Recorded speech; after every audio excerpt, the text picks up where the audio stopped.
बिस्मिल्लाहिर्रहमानिर्रहीम। अस्सलाम वालेकुम। हमने चैप्टर स्टार्ट किया हुआ है, चैप्टर नंबर 13। इसमें हमारी एग्जांपल नंबर 18 से आज हमने स्टार्ट करना है। एग्जांपल नंबर 17 तक हम प्रीवियस लेक्चर में देख चुके हैं। एग्जांपल नंबर 18 में है अ कंपनी पेड 2400।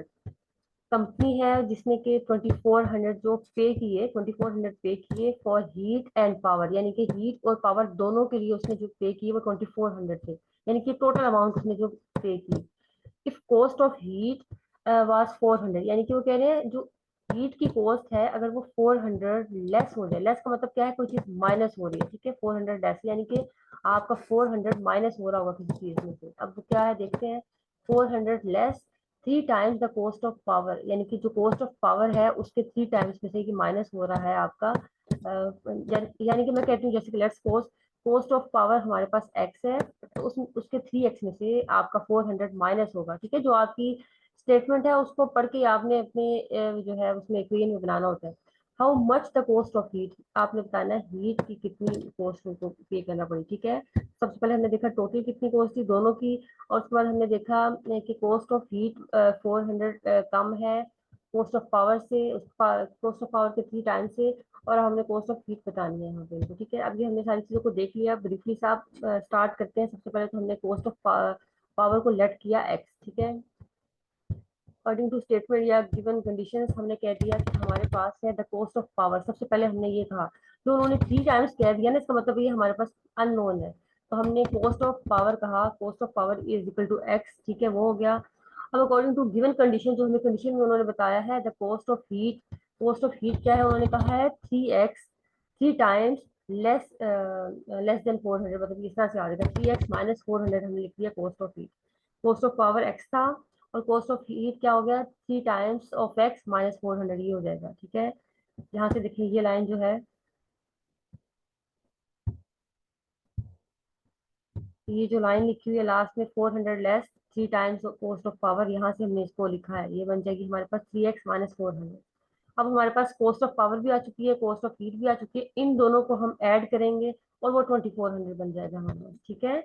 अपने हमने क्वेश्चन की स्टेटमेंट से ये चीजें निकालनी है। ये हमारे पास एक्स था, कॉस्ट ऑफ पावर हमारे पास एक्स था, कॉस्ट ऑफ हीट हमने देख लिया था कि 3 टाइम्स और जो है लेस देन 400, इस तरह से करके ये हमारे पास आ जाएगा हीट के लिए, पावर के लिए भी आ गया, हीट के लिए भी आ गया, और टोटल कॉस्ट हमने इस तरह से बना ली कि इन दोनों को ऐड करें तो हमारी कॉस्ट बनती है 2400। वो मैंने आपको स्टार्ट में बता दिया था कि टोटल कॉस्ट आपकी 400 उन्होंने बताया कि बनी, ठीक है। इसके अकॉर्डिंग हमने अपनी इक्वेशन बना ली। यहाँ से हमने क्या करना है, हमने जो है इसमें से x कैलकुलेट करना है, तो हमने x प्लस सी एक्स हमारे पास 4x हो जाएगा, 4x माइनस 400 इक्वल टू 24। ये 400 साइड पे जाके ऐड हो जाएगा, ये 2800 बन जाएगा। 4 से डिवाइड किया तो हमारे पास x की वैल्यू यानी कि कॉस्ट ऑफ पावर 700 आ गई। कॉस्ट ऑफ पावर आ गई है हमारे पास 700। इसके बाद रिमेनिंग कॉस्ट ऑफ हीट हमने इसके जो हमारे पास इक्वेशन बनी थी उसके अकॉर्डिंग फाइंड कर लिया। 3x माइनस 400, इसमें हमने x की वैल्यू को सब्स्टिट्यूट किया तो हमारे पास 1700 आ गई, यानी कि हीट की कॉस्ट जो उनको पे करनी पड़ रही है वो 1700 और पावर की जो है वो 700, ठीक है। यहाँ से हमने दोनों वैल्यूज को कैलकुलेट कर लिया, एक्स को भी और 3x माइनस 400 हीट वैल्यू को भी, ठीक है। आपने क्वेश्चन की जो एग्जैक्ट गिवन होते हैं क्वेश्चन वो तो आप आराम से कर लेते हैं। जो स्टेटमेंट वाले हैं उनको भी आपने पढ़ के पहले अपनी कंडीशंस बनानी है फिर उसको सोल्व करना है। अब यहाँ पे चेक उन्होंने कह दिया कि देखने आप कॉस्ट ऑफ पावर हमारे पास 700 थी, कॉस्ट ऑफ हीट 1700, इन दोनों को ऐड किया तो 2400 टोटल कॉस्ट के बराबर बन जाता है, ठीक है। आपने चेक भी साथ साथ करते रहना है। नेक्स्ट आता है हमारे पास एग्जाम्पल नंबर 19 है। Social league has set a budget of $3840, ठीक है। ये उन्होंने टोटल बजट जो उन्होंने किया ये इतना है। अब यहाँ पे आप इसको नोट डाउन करते हैं कि टोटल बजट इतना है for social balls high quality games ball cost 36 each. अब वो कह रहे हैं कि हाई क्वालिटी की जो गेम बॉल्स होंगी, हाई क्वालिटी गेम बॉल्स हर एक की, ईच का मतलब हर एक की प्राइस क्या है $36। वाइल द लोअर क्वालिटी वाली जो प्रैक्टिस बॉल, याद रखना है हाई क्वालिटी नाम नेम इनके अच्छी तरीके से देख लेना है। हाई क्वालिटी गेम कहा है साथ उन्होंने इस तरह से कहा, और लोअर क्वालिटी प्रैक्टिस बॉल्स कहा तो उन्होंने कहा $20 उसकी कॉस्ट होगी ईच। अब यहाँ तक हमें पता चल गया हाई क्वालिटी और लोअर क्वालिटी प्रैक्टिस बॉल्स की price. If 160 balls are to be purchase, अगर वो कहते हैं कि 160 बॉल्स को हम परचेज करते हैं, ठीक है, टोटल बॉल्स जो उन्होंने परचेज करनी है वो कितनी है 160 टोटल बजट इतना है, और टोटल बॉल्स जो उन्होंने परचेज करनी है वो 160 है। How many balls of each type can be bought to exactly use up to the budget amount, ठीक है, बजट अमाउंट को यूज करके वो कितनी बजट जो है बॉल्स को लेंगे, ठीक है। How many balls of each type, दोनों टाइप्स में से कितनी कितनी बॉल्स वो परचेज करेंगे इस बजट के अंदर रहते रहते, ठीक है। हमें बजट भी पता है, हमें लोअर क्वालिटी और हाई क्वालिटी की प्राइस भी बॉल्स की पता है, और 160 बॉल्स उन्होंने टोटल लेनी है। अब 160 बॉल्स को हमने स्प्लिट करना है कि इस बजट के अंदर दोनों बॉल्स आ सके, ठीक है। अब क्या करेंगे, सबसे पहले तो हमने कह दिया टोटल बॉल्स जो हमने परचेज करनी है वो 160 है, हमने यहाँ पे ऊपर देख लिया 160 टोटल बॉल्स हो गई। नंबर ऑफ गेम बॉल्स, ठीक है, जो गेम बॉल्स है ये देखो यहाँ पे लिखा हुआ है ना, game high quality game balls. अब गेम बॉल्स को हमने लेट कर लिया कि हमने एक्स खरीदना है, हमें नहीं पता कितनी खरीदनी है, उन्होंने हमें सिर्फ अभी प्राइस बताई है कि $36 है।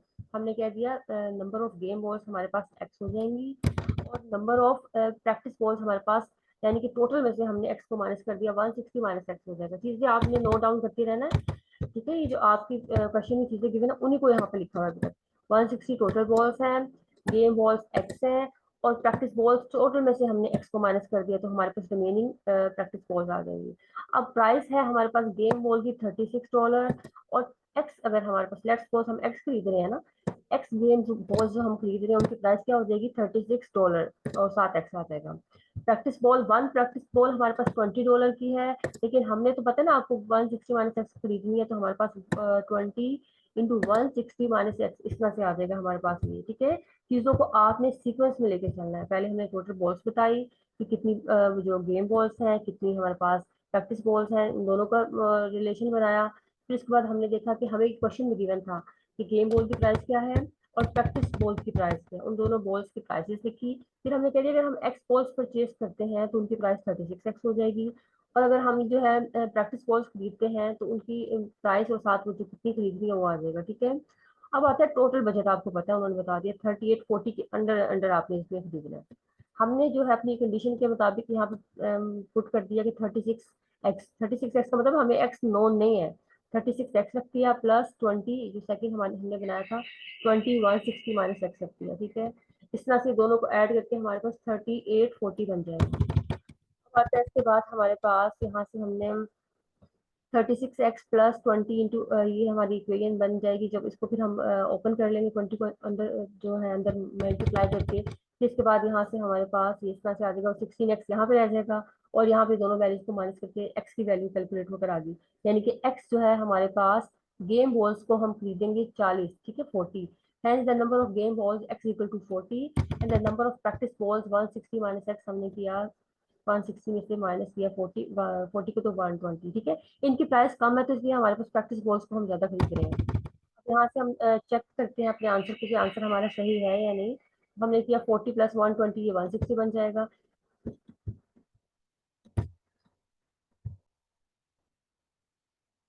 ठीक है। यहाँ से हमने गर्ल्स देखी कि नंबर ऑफ बॉल्स हमारे पास कितनी है, 40 + 120 करके 160 बन जाएगा।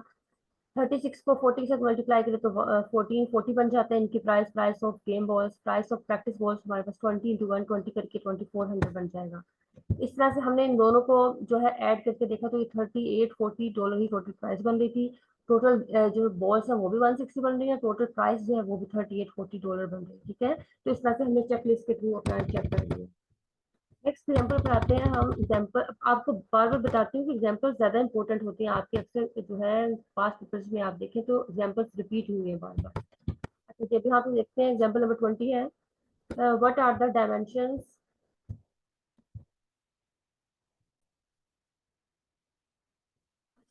अच्छा जी यहाँ पे क्या व्हाट आर द डायमेंशंस, हम हमने बताना डायमेंशंस क्या है, ये साइड्स कितनी ऑफ रेक्टेंगल, रेक्टेंगल की आपको पता है रेक्टेंगल की दो साइड्स आपस में बराबर होती हैं, दो साइड्स आपस में बराबर होती हैं। अगर ये स्क्वायर हो तो स्क्वायर में आपको चारों साइड्स आपस में बराबर होती हैं, ठीक है, उनकी सबकी लेंथ एक जितनी होती है।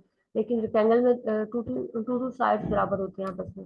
अब ये उन्होंने कहा है रेक्टेंगल हुज लेंथ हमारे पास है is twice as the width, और उसकी जो लेंथ है वो ट्वाइस है विड्थ का। तो whose perimeter is 46 centimetre. Perimeter का मतलब होता है कि चारों साइड्स को हमने ऐड किया तो उसका सम हमारे पास बनता है 48 सेंटीमीटर, ठीक है। तो हमने यहाँ पे 48 सेंटीमीटर हमें पता है सारी साइड्स का सम है, और जो हमारे पास लेंथ है हमने विड्थ को लेट कर लिया, width of rectangle is x centimetre, ठीक है। जो हमारे पास विथ एक्स सेंटीमीटर होगी और लेंथ हमारे पास हो जाएगी 2x सेंटीमीटर। यहाँ से दोनों की आ जाएगी, जब यहाँ पे विथ भी आ गई और ये जो है लेंथ भी आ गई, तो पेरीमीटर हमें पता 48 सेंटीमीटर है। हमने इसका जो फॉर्मूले के कोडिंग लगाया 2 टाइम्स विथ, अब आपको मैंने बताया था विथ दोनों बराबर होती है, लेंथ दोनों बराबर होती है आमने सामने वाली। तो हमने इस तरह से अगर आपके पास यहाँ पे ये डिफरेंट होती है, वो सारी चीजें डिफरेंट होती, तो आपने कहना था एक साइड की लेंथ, दूसरी साइड की लेंथ, फिर तीसरी साइड की मतलब विथ, और फिर दूसरी वाली विथ, इन चारों को ऐड करेंगे तो हमारा पेरीमीटर बनता है। अब लेकिन हमें पता है यहाँ पे टू टू साइड्स बराबर है, तो हम इसको 2 टाइम करके लिख सकते हैं, 2 time of length plus 2 time of weight, इस तरह से करके हम इसको यहाँ पे लिख सकते हैं और हम अपना वो बना सकते हैं, ठीक है, पेरीमीटर। पेरीमीटर का मतलब है चारों साइड्स के सम को हम ऐड करते हैं, मतलब जो बनता है। अब यहाँ पे हमने 2 times of width plus 2 times of length आ गया इक्वल टू 48 हमारे पास सेंटीमीटर। यहाँ से हमने एक्स की वैल्यू पुट कर दी, इसको 2x कह दिया, और यहाँ पे 2 इस साइड पे डिवाइड कर दिया, और यहाँ से x को जो है सिंप्लीफाई करके देखा, तो हमारे पास x का आंसर क्या आता है, x इक्वल टू हमारे पास आ जाता है 8, ठीक है, एक हमारे पास आ गया 8। निकालना है the width of rectangle is equal to x equal to 8 centimetre and the length of rectangle is equal to 2x, मतलब 2 इंटू 8 करेंगे तो हमारे पास 16 सेंटीमीटर आ जाएगा, ठीक है। यहाँ से हमारे पास विड्थ आ जाएगी और लेंथ दोनों आ चुकी है 8 और 16।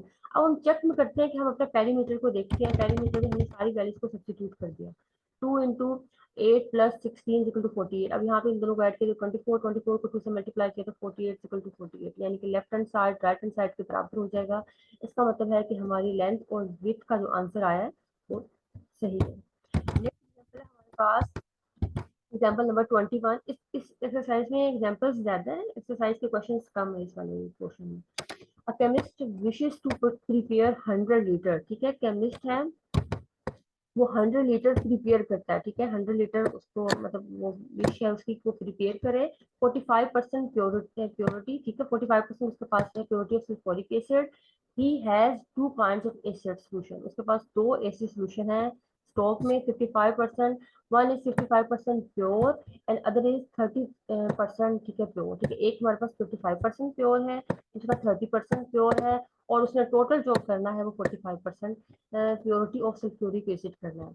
हाउ मैनी लीटर्स, अब हाउ मैनी लीटर्स के बारे में आपने बताना है, which kind should be use for mixture, तो मिक्सचर के लिए वो कितना यूज करेगा हमने ये बताना है। इसका मतलब हमें टोटल गिवन है ना, ठीक है, टोटल लीटर वाला गिवन है, इस साइड पे टोटल जैसे कि टोटल 45% था, ऐसे टोटल 100 गिवन है, और इन दोनों को हमने लेट कर लेना है, फाइंड करना है।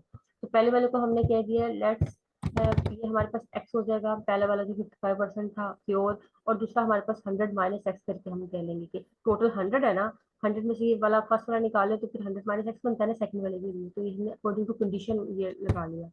अब हम इसको दोबारा से स्टेटमेंट की फॉर्म में लिखते हैं, total quantity of solution is 100 litre, let quantity of solution with 55% purity को हमने कह दिया एक्स, हमने इसका नाम दे दिया, ठीक है, 55% प्योरिटी वाले को हमने एक्स कह दिया। नेक्स्ट हमने कह दिया कि 30% प्योरिटी वाले को हमने कह दिया 100 माइनस एक्स। अब 100 माइनस एक्स क्यों कहा, क्योंकि हमें पता है टोटल 100 है और एक्स हमने पहले वाले को कहा है, तो टोटल में से पहले वाले को माइनस करें तो हमारे पास रिमेनिंग जो है सेकंड वाला आ जाएगा, इस तरह से 100 माइनस एक्स आ जाएगा। Next quantity of 55% purity solution, हमारे पास 55% एक्स आ जाएगा। नेक्स्ट 30% प्योरिटी सोल्यूशन 30%, और यहाँ पे 100 माइनस एक्स आ जाएगा, ठीक है। ये हमारे पास 30 ऊपर हम कैलकुलेट कर चुके हैं ना, बस आप हमने परसेंटेज लगा रहे हैं कि इसकी परसेंटेज 55% है, इसकी परसेंटेज 30% है। अभी हमने प्रीवियस क्वेश्चन में भी ऐसे किया था कि पहले हमने गेम बॉल्स को पहले देख लिया, उसके बाद फिर उसके साथ उसकी प्राइस भी अटैच कर दी।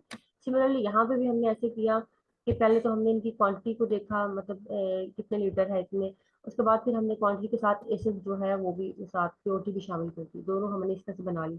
क्वांटिटी ऑफ 45%, और ये हमारे पास टोटल का आ जाएगा 45% इंटू 100, ये हमारे पास इसका आ जाएगा, ठीक है। नेक्स्ट अब हम देखते हैं इसके बाद we can write the following equation for the quantity of acids 55% x plus 30% हमारे पास 100 माइनस एक्स आ जाएगा और 45% एक्स आ जाएगा, ठीक है। ये देखिए परसेंटेजेस तो आपको क्वेश्चन में गिवन थी और ये 100 गिवन था, और ये बाकी दूसरे जो दोनों हमने जो है ये लेट कर ली, ये चार चीजें गिवन थी, ये हमने एक्स लेट कर ली पहली वाले के लिए, दूसरे के लिए हमने कह दिया 100 माइनस एक्स होगा। इस तरह से करके हम इसको सोल्व कर रहे हैं। इसके बाद परसेंटेज को पता है, आप परसेंटेज का मतलब पता है 100, 1/100, ठीक है, परसेंटेज का मतलब 1/100 आपका यहाँ पे इस तरह से हमने लिख लिया साथ 55/100, 30/100, 45/100, इस तरह से हमने लिख लिया। अब हम इस इक्वेशन को सोल्व करते हैं, तो हमें पता है कि ये 100 वो साइड से हम 100 को जो है कटिंग कर देंगे इसकी, ठीक है। मल्टीप्लाई थ्रू आउट 100 करके आप इस तरह से भी कह सकते हो कि हमने दोनों साइड्स को 100 से मल्टीप्लाई किया, तो हमारे 100 से कैंसिल हो जाएंगे, या फिर जो भी आप जिस तरह से भी आप समझना चाहें कि आपका 100 आपस में कैंसिल हो जाएंगे।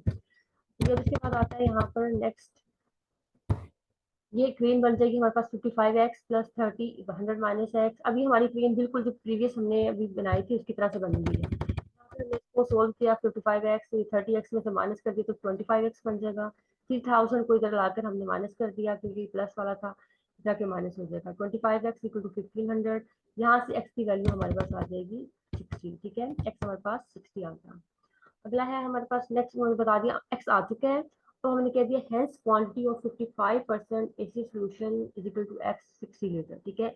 x की हमारे पास ये 55% वाले एसी सॉल्यूशन के लिए आ गया हमारे पास 60 लीटर, और क्वांटिटी ऑफ एसिड सॉल्यूशन हमारे पास 100 माइनस एक्स था, तो 100 में से हमने 60 को माइनस किया तो 40 लीटर आ जाएगा, ठीक है। जो पहले वाला 55% था उसके लिए 60 आ जाएगा, दूसरे वाले के लिए 40 लीटर आ गया। अब ये हमारे पास दोनों एक्स और ये 100 माइनस एक्स आ जाएगा, तो हम चेक भी कर लेते हैं।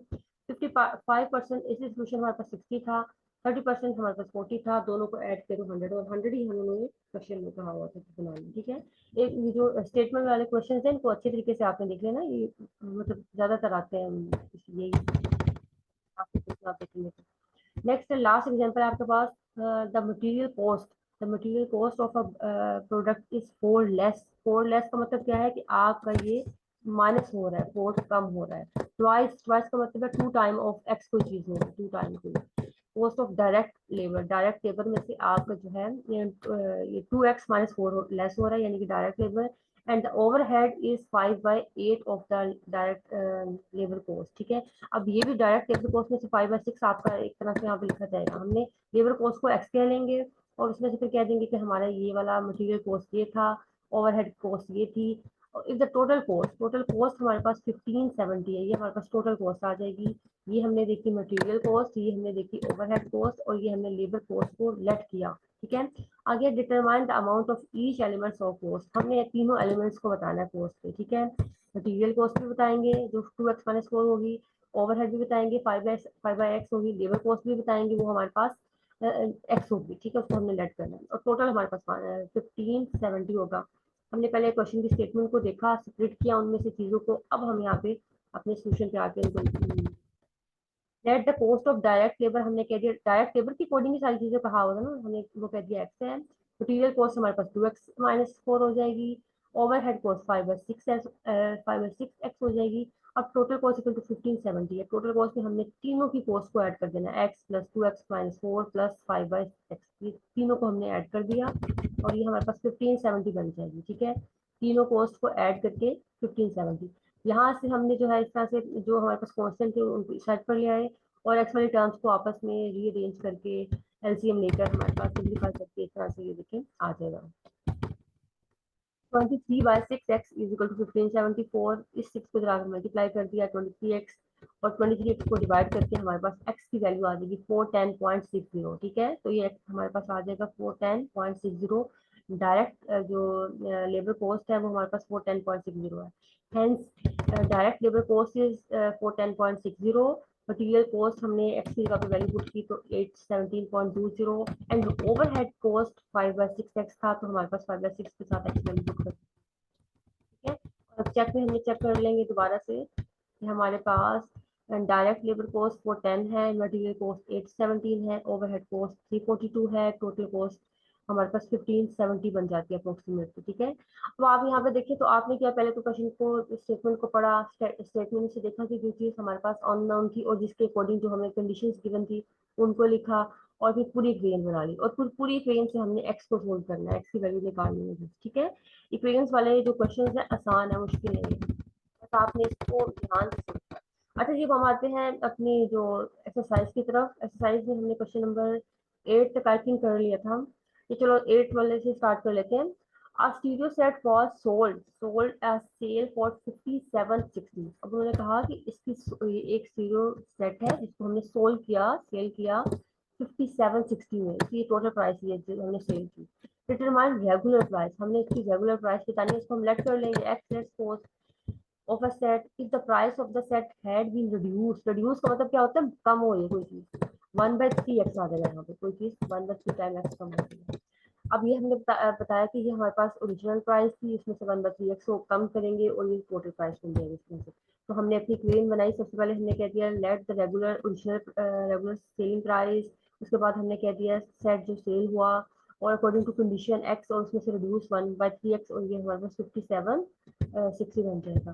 नेक्स्ट हमने यहाँ पे क्वेन को सोल्व करके एलसीएम लिया तो 2/3x हो जाएगा 5760, यहाँ से हमने 3 को सेट में मल्टीप्लाई कर दिया, 2 को डिवाइड कर दिया, तो हमारे पास यहाँ पे जस्ट एक्स आ जाएगा 8640 हमारे पास आ जाएगा आंसर एक्स का। ठीक है, नेक्स्ट हम देखने लगे हैं question number 9, a car was sold. ठीक है, अभी हम ऊपर देखो किस तरह से है, जो एक कार है इतने की हमारे हमने सेल की 88,620 की। ठीक है, ये हमने सेल किया इसको इंक्लूडिंग जो कि 5% सेल्स टैक्स जिसमें इंक्लूड था। How much was the sale tax on the car, हमने बताना जो कार पे सेल्स टैक्स कितना था। अब सबसे पहले हमने कह दिया let actual price of car is x and sales tax is 5% of x. ठीक है, 5% ऑफ एक्स हो जाएगा। अब उसके बाद सेल प्राइस जो हमने बनाई है वो 88,620 है, तो हमने क्या किया एक्चुअल प्राइस में हमने सेल्स प्राइस को ऐड किया, एक्चुअल प्राइस और सेल्स टैक्स दोनों को ऐड करके हमारे पास बनेगा ये क्वेश्चन। ठीक है, इसमें हमने क्या किया एक्स और वो 5% ऑफ एक्स हो जाएगी, तो ये हमारे पास आ जाएगा 1.05x और 88,620। इस 1.05 को हमने इस साइड पे जाकर डिवाइड कर दिया, तो हमारे पास यहाँ पे एक्स हमारे पास आ गया 844 इस तरह से। ठीक है, अब यहाँ से हमने एक्चुअल प्राइस कार की कह दी 844 इस तरह से आ जाएगी, और ये 5% हमने सेल्स टैक्स इसका निकाला 0.05 से मल्टीप्लाई करके, तो 4220 आ जाएगा। ठीक है, ये हमारे पास एक्चुअल प्राइस ऑफ कार भी आ जाएगी और सेल्स टैक्स भी। तो क्या किया हमने इस क्वेश्चन में, एक्चुअल प्राइस को और सेल्स टैक्स दोनों को ऐड करके हमने जो कार सेल की थी वो बनाई, और यहाँ से फिर हमने इक्वेशन बना के एक्स की वैल्यू निकाली और उस टैक्स से फिर हमने एक्स निकाल लिया और अमाउंट 5% ऑफ एक्स निकाल लिया। ठीक है, इस तरह से हमारे पास ये question. Next is the Peak and Usman agreed to form a partnership. The partnership agreement required that Usman invest 2,500 more का मतलब है कुछ चीज ऐड करेंगे, then 2/3 of the what Rafiq is to invest 2/3 जो रफीक ने इन्वेस्ट किया उससे ज्यादा इसमें उस्मान ने इन्वेस्ट किया। If the partnership capital is to be 55, ठीक है, ये 5,50,000 है। How much should Usman invest, तो उस्मान कितना जो है उसमें से इन्वेस्ट करेगा हमने ये बताया। हमने सबसे पहले कह दिया अकॉर्डिंग टू स्टेटमेंट हमारे पास जो है अमाउंट ऑफ इन्वेस्टमेंट रफीक ने जो की वो एक्स है। ठीक है, एक्स जो रफीक की हो जाएगी, उसके बाद हमारे पास कंडीशन के मुताबिक investment of Usman 2/3x plus 25,000। ठीक है, उसने क्या कहा है, Usman invest 25,000 more than 2/3 of what Rafiq invest, यानी कि जो है 25,000 भी किया और जो रफीक ने किया उसका 2/3 मोर ये भी किया। तो हमने क्या कह दिया 2/3x जो है रफीक से ज्यादा और 25,000 ही किया। इस तरह से हमने, और टोटल इन्वेस्टमेंट हमारे पास है इस तरह से भी 5,50,000 इस तरह से हमारे पास टोटल इन्वेस्टमेंट भी गिवन है। तो अब हमने अपनी ट्रेन को बनाया, तो हमने सबसे पहले कहा रफीक की इन्वेस्टमेंट एक्स है और उस्मान की 2/3x प्लस 25,000, और यहाँ से ये हमारे पास बन जाएगा टोटल। इसके बाद हम इसको सोल्व करते हैं, तो यहाँ पे हमारे पास आ जाएगा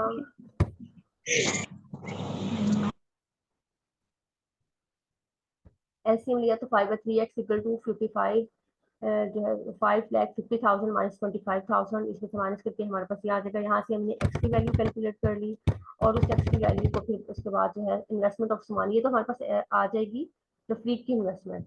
उस्मान की इन्वेस्टमेंट के लिए हमने क्या किया 2/3x प्लस 25,000, अब एक्स की वैल्यू को पुट करके हमने निकाला, तो यहाँ से हमारे पास इन्वेस्टमेंट आ जाएगी उस्मान की। ठीक है, पहले क्या किया हमने रफीक की इन्वेस्टमेंट को लेट किया, उस्मान की इन्वेस्टमेंट को हमने देखा 2/3x था, 2/3 मोर था और 25,000 वो उन दोनों से इक्वेशन बना के टोटल अमाउंट, और उसके बाद हमने एक्स निकाला और यहाँ से फिर हमने उस्मान की निकाल के बता दी कि इन्वेस्टमेंट उस्मान ने इतनी की। नेक्स्ट हमारे पास क्वेश्चन है, a batch of final ticket contain choice, choice का मतलब 2 टाइम होगा एज मैनी अडल्ट टिकट्स। ठीक है, एज चिल्ड्रन टिकट्स। ठीक है, जो अडल्ट के होंगे 2 टाइम ऑफ चिल्ड्रन के होंगे उससे ज्यादा होंगे, एंड अडल्ट टिकट कॉस्ट 40 है तो चिल्ड्रन का उसकी हाफ होगी यानी कि 20 हो जाएगी एक तरह से। If the sale of tickets bought 2,400, how many adult and children tickets were included in the batch, सबसे पहले तो हमने कह दिया कि नंबर ऑफ टिकट्स जो है, नंबर ऑफ चिल्ड्रन टिकट्स हमारे पास एक्स होगा, नंबर ऑफ अडल्ट टिकट हमने फाइंड करना 2x हो जाएगा। कोस्ट है 40 हमारे पास अडल्ट की है, चिल्ड्रन की इसका हाफ है तो वो 20 हो जाएगा। और total selling of all tickets 2400 है, ठीक है। 2400 जो है टोटल उन्होंने बता दिया इतने टिकट्स की। हमारी रेंज बन जाएगी 20x plus 40 into 20x 2x, ठीक है। ये हमारी पेन बन जाएगी। यहाँ से हमने सिंपल किया 20x प्लस 80x आ जाएगा, इसको ऐड किया तो 100x। एक्स की वैल्यू यहाँ से कैलकुलेट की तो हमारे पास 24 आ जाएगा, ठीक है। एक्स की वैल्यू 24 आ गई तो उसके बाद हमने कह दिया कि hence the number of children tickets 24 और अडल्ट टिकट्स क्या हो जाएगा 2 टाइम, तो हमारे पास 48 आ जाएगा, ठीक है। इसके बाद आता है हमारे पास, ठीक है, यहाँ से हमारे पास आ जाएगा चिल्ड्रंस की टिकट 24 और जो है ये इस तरह से हमारे पास 2x का मतलब 48 अडल्ट की टिकट आ जाएगी। बाद आता है question number 12। A motorist drives at an average speed of x kilometer per hour for 3 hours and then increases this speed by 20 kilometer per hour for the next 2 hours. If the total distance traveled in the 5 hours is for 40, find the value of x. हमने x की value बतानी है।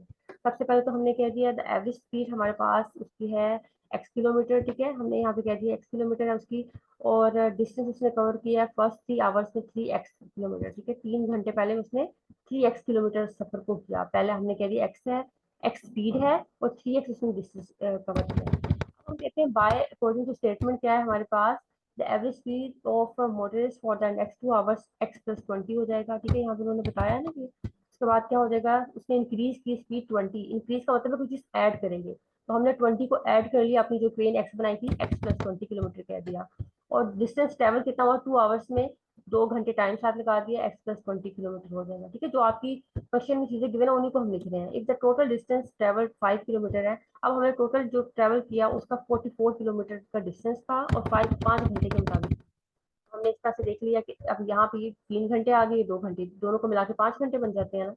तो यहाँ पे हमने लिख लिया 40 हमारे पास टोटल डिस्टेंस था, ये 3x आ जाएगा और ये 2 इंटू x प्लस 20 आ जाएगा। इस तरह से हमने इक्वेशन बना ली, और इस इक्वेशन को बनाने के बाद फिर हमने यहाँ से x की वैल्यू निकाली। x की वैल्यू हमारे पास आ जाएगी सोल्व होकर 80 किलोमीटर, ठीक है। The value of x is 80 kilometre per hour, ठीक है। अब यहाँ से आपने x की वैल्यू निकाली थी बेसिकली। आज हमारे क्वेश्चन को देखते हैं अभी, अगर आपको समझ नहीं भी आई तो देखें। A motorist drive at an average speed, हमारे पास उसकी एवरेज स्पीड क्या है x किलोमीटर, तो खुद क्वेश्चन में बताया इसको हमने x कहा है, और 3 घंटे का उसने सफर किया, तो ये एक तरह से हमारे पास x किलोमीटर उसकी स्पीड है और 3 किलोमीटर का डिस्टेंस उसने ट्रेवल किया, तो 3x हो जाएगा, साथ उसका टाइम और वो ट्रेवल डिस्टेंस आ जाएगा। देन इंक्रीजेस 20, इसका मतलब यहाँ पर 20 हमने ऐड किया x में, हमारा x प्लस 20 हो जाएगा। और 2 घंटे हमारे पास बचते हैं, तो 2 इंटू x प्लस 20 हमारे पास सेकंड उसकी कंडीशन आ जाएगी। अब टोटल डिस्टेंस उन्होंने कहा कि 440 किलोमीटर है और 5 घंटे हैं, तो हमने एक्स की वैल्यू फाइंड करके उनको बतानी है। इसकी अकॉर्डिंग सबसे पहले तो हमने सारी इतनी जो रिक्वायर्ड चीजें यहाँ पे लिख ली हुई है, और फिर हमने कंडीशन बना के इक्वेशन बनाना मुश्किल है, बाकी तो फिर आप उसको इजीली सोल्व कर लेते हो। तो अपने इसको देखें, यहाँ पे 3x है पहली वाली, दूसरी वाली जो है उसका 2 घंटे के मुताबिक 2 इंटू x प्लस 20 है। इन दोनों को हमने 3x और 2 इंटू x प्लस 20 को ऐड करके हमारे पास 440 टोटल डिस्टेंस